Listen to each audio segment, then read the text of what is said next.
Buenas a todos. Lo que vamos a trabajar en este vídeo es esta tabla.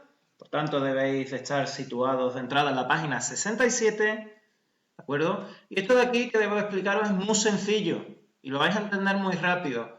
Pero lo vais a entender muy rápido si visteis el último vídeo que yo preparé para utilizar el verbo can, ¿vale? El verbo poder. Recordaros que eso de can aparecía un par de páginas más atrás, en la 65, ¿vale? Y esto de aquí lo tenéis que tener claro. Bien, si esto lo tenéis claro, esto va a estar chupado para vosotros. Por tanto, si no habéis visto el vídeo del can, no habéis hecho las actividades que yo os puse y demás, no avancéis. Cortáis este vídeo, os metéis con lo del can y primero hay que pasar este escalón para que nosotros podamos, ¿de acuerdo? Poder desarrollar este bien. Vale, dicho esto, vamos a recordar algunas cosas del verbo can, ¿vale? El verbo can significaba poder, ¿vale? Poder hacer algo. Y os dije que era un verbo de tipo modal, ¿vale? Es el primer verbo modal que nosotros estudiábamos y los nuevos verbos que nosotros vamos a ver en esta página 67 son should y must, que también son verbos modales y por tanto se utilizan de la misma manera. Del uso de verbos, los verbos modales es lo más fácil que hay. Yo ya os estuve explicando en el vídeo de can que la utilización es muy sencilla. Simplemente yo pongo can, a continuación pongo el verbo que quiero añadir a can y ya lo tengo, ¿vale? Entonces os decía que la construcción de can es, esto por supuesto con un sujeto, como siempre en inglés.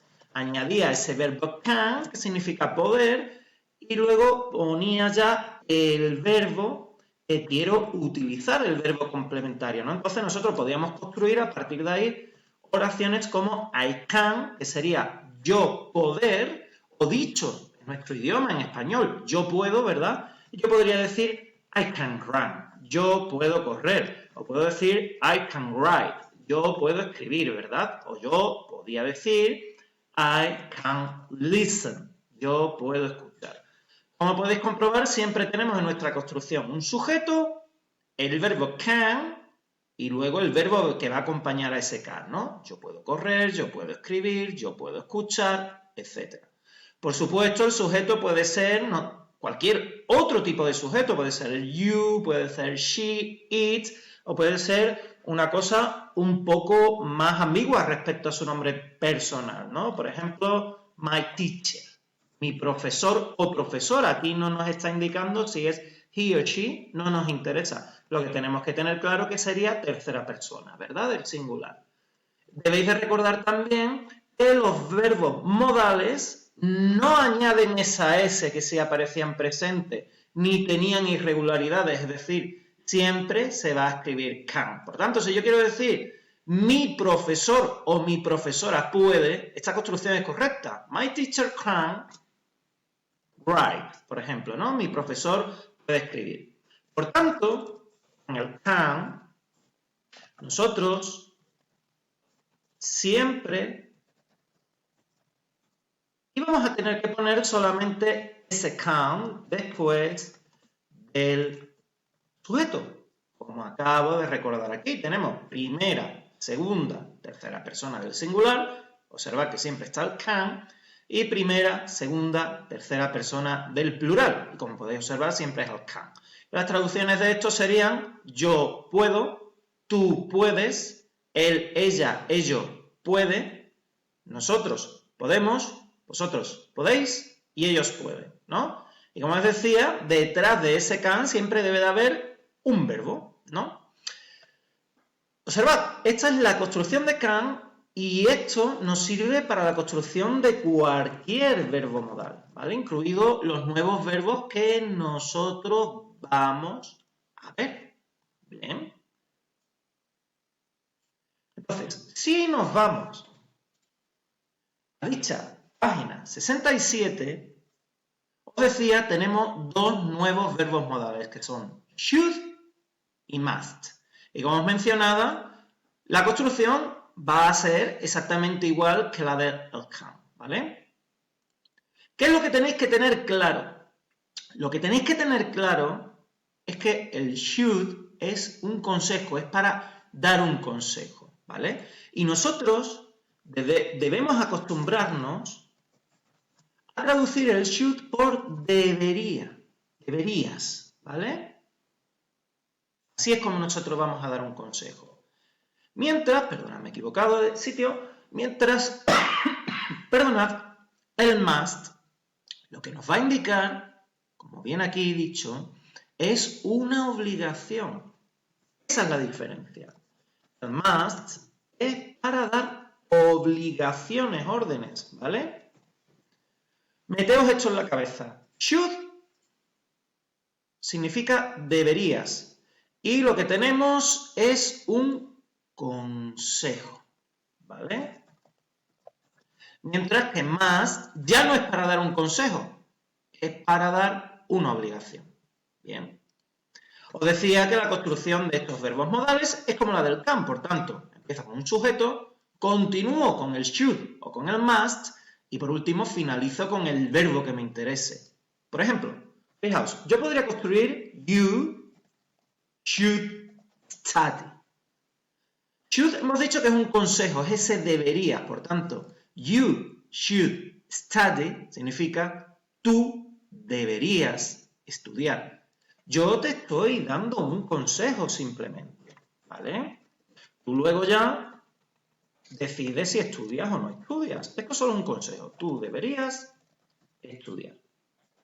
Si yo en vez de should lo que hago es escribir must, ya no estoy dando un consejo. Lo que estoy transmitiendo es una obligación, una orden. You must study es más agresivo al decirlo. Porque yo ya no le estoy diciendo tú deberías estudiar, sino le digo tú debes estudiar.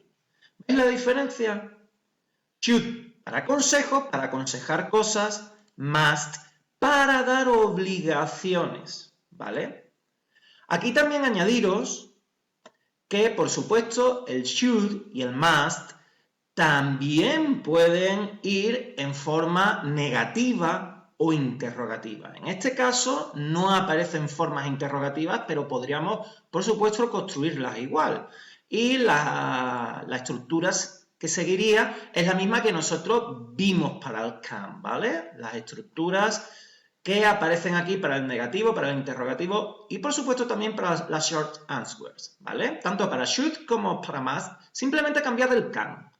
Si cambiamos can por should, ya lo tenemos construido. Si cambiamos el can por must, también tendríamos construido, ¿vale? Por tanto, como decía, el uso de los verbos modales está chupado, es de lo más fácil en verbos que podemos estudiar, ¿vale? Si yo, por ejemplo, en la negativa, ¿vale? Para should, observad cómo viene construido un nido, ¿vale? Nos viene la forma contraída aquí, aunque podríamos también separarlo, ¿no? Si yo, por ejemplo, digo you shouldn't speak, de nuevo lo que estoy dando es un consejo. Speak es hablar. Por tanto, yo estoy diciendo tú deberías, en este caso, no hablar. O lo que es lo mismo, tú deberías callarte, ¿no? Podríamos traducir eso. Tú deberías no hablar. Eso, dicho un poco mejor a la española, sería tú no deberías hablar, ¿verdad? De nuevo estamos dando un consejo. Yo le estoy aconsejando a esa persona que no hable. Ahora, esa persona ya decide si lo hace o no. Yo aquí no estoy siendo agresivo, simplemente estoy dando un ofrecimiento a ese consejo. Pero de nuevo, si nosotros cogemos y lo ponemos en negativo, estamos obligando y realmente lo que hacemos es una prohibición, ¿verdad? Por ejemplo, you mustn't speak. Esto ya ha pasado de ser un consejo a ser una obligación. Tú no debes hablar o tú debes no hablar, ¿vale? Observa, ya es una obligación, ya es una prohibición. Yo no le estoy aconsejando a esa persona que se calle. Yo le estoy diciendo que se calle, le estoy dando una instrucción clara, ¿vale? Si tenéis más dudas respecto a esto, podéis echarle un vistazo a las páginas 137 y 138, donde viene explicado un poquito todo lo que yo he dicho, ¿vale? Pero aquí tenéis el resumen. Por tanto, lo que tenéis que tener claro de esto es primero cómo se construyen los verbos modales. Y como decía, para eso tenéis que estudiar el verbo can y saberos el verbo can muy bien. Una vez sabido eso, lo único que nos interesa es recordar que should es un consejo, un ofrecimiento, ¿vale? Y que must es una obligación, o si está en negativo, una prohibición. Observad los ejemplos que vienen aquí, los voy traduciendo. Dice, we should go, aquí tenemos la construcción, ¿verdad? Sujeto, el verbo modal y el verbo que nos interesa poner. We should go, nosotros deberíamos ir, ¿no? We should go to the sports center. Nosotros deberíamos de ir al centro deportivo, o sea, al gimnasio, ¿no? Luego ya que vayamos o no ya es otra cosa. Igual nos quedamos viendo una película, pero deberíamos de ir, ¿vale? Es un consejo. Observa de este otro. You shouldn't watch, ¿vale? Aquí está la construcción que nos interesa. De nuevo, un sujeto, el verbo modal, en este caso es negativo, y el verbo que nos interesa. You shouldn't watch. Tú no deberías observar, ¿vale? You shouldn't watch television all day. Tú no deberías observar, ver la televisión all day, todo el día, ¿vale? Tú no deberías de ver la televisión todo el día. Yo te lo estoy aconsejando, te estoy dando un consejo. Luego tú ya decides si lo haces o no, ¿vale? Aquí, fijaos, antes dije que no aparecía la interrogativa, pero sí, se me había saltado. Should we go running? ¿Deberíamos nosotros ir a correr? La short answer las acompaña aquí. Pues si nosotros preguntamos, should we go? ¿Deberíamos nosotros ir? Pues las respuestas son o sí, nosotros deberíamos, o no, nosotros no deberíamos, ¿verdad? La short answer, por tanto, para el caso afirmativo es yes, we should, sí, nosotros deberíamos, o bien, si decimos no, la short answer, la respuesta corta, sería no, nosotros no deberíamos, no, we shouldn't. Y como os digo, la construcción es exactamente igual que para el can, ¿vale? En los últimos ejemplos que nos pone, para el must tenemos, aquí ya estamos hablando de obligaciones, ¿de acuerdo? No lo olvidéis. Dice, I must clean. Yo debo limpiar the house, la casa. Yo debo limpiar la casa. Es una obligación, tengo que hacerlo sí o sí. En el caso decía, si el must va con not, va en negativo, esa obligación, lógicamente, ya tiene carácter de prohibición. Estamos prohibiendo algo, ¿no? You mustn't take photos. You mustn't take photos in the museum. Tú no debes tomar fotos, hacer fotos en el museo. Tú no debes hacer fotos en el museo. Te estoy prohibiendo que hagas fotos en el museo. Bueno, pues lo que vamos a hacer a continuación son algunos ejercicios de aquí. Y si lo habéis pillado, pues os saldrán los ejercicios bien, ¿vale? Si no lo habéis pillado, pues ya sabéis, a estudiaros el can, a estudiaros esto, a leer la gramática y a darle caña. Venga, os mando un saludo desde este vídeo y seguimos ahí con el email.